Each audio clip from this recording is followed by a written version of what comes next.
think I just got informed a couple of weeks ago, funds their library, their central library system, their library system and their central libraries. They're getting cut by 25% this year, 50% next year, and then they're zeroed out the year after that. So the 2% tax cap is having a tremendous impact on those libraries that are funded either in part or in total by their local governments or local municipalities. Because when libraries are allowed to go directly to the voters, as in library districts, they do very well.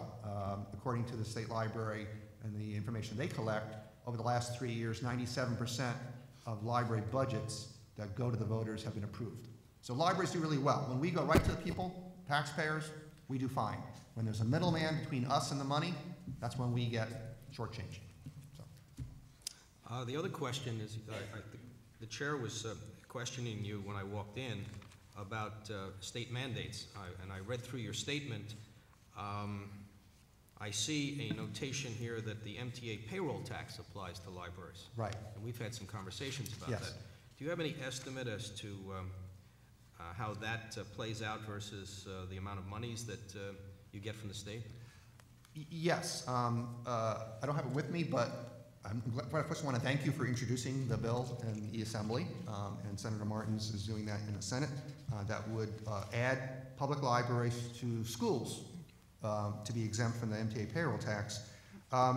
In some areas of the state, I think in Suffolk County and in parts of Westchester, there are libraries that actually pay more in the MTA payroll tax than they actually get in library aid. So it's sort of a shell game for them, and it's frankly just plain unfair that the state is really taking the money out of their pockets to fund the transportation, the MTA.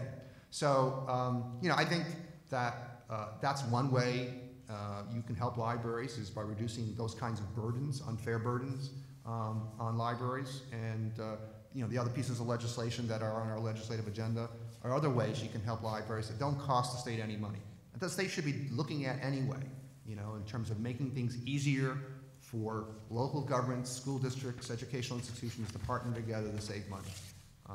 And it's not just for us, it can be for any kind of local government. So again, the state needs to start thinking outside the box when it comes to dealing with the financial situations that we're under. Thank you, Mr. Chairman. Michael, I would say that I just remind you that Tom is from Westchester, so Yes. we're getting closer to New York City. Yeah. We're not there yet, but we're getting closer. Who knows who may show up? But thank you very much for your Well, we hope they testimony. do. Thank you very much. Appreciate it.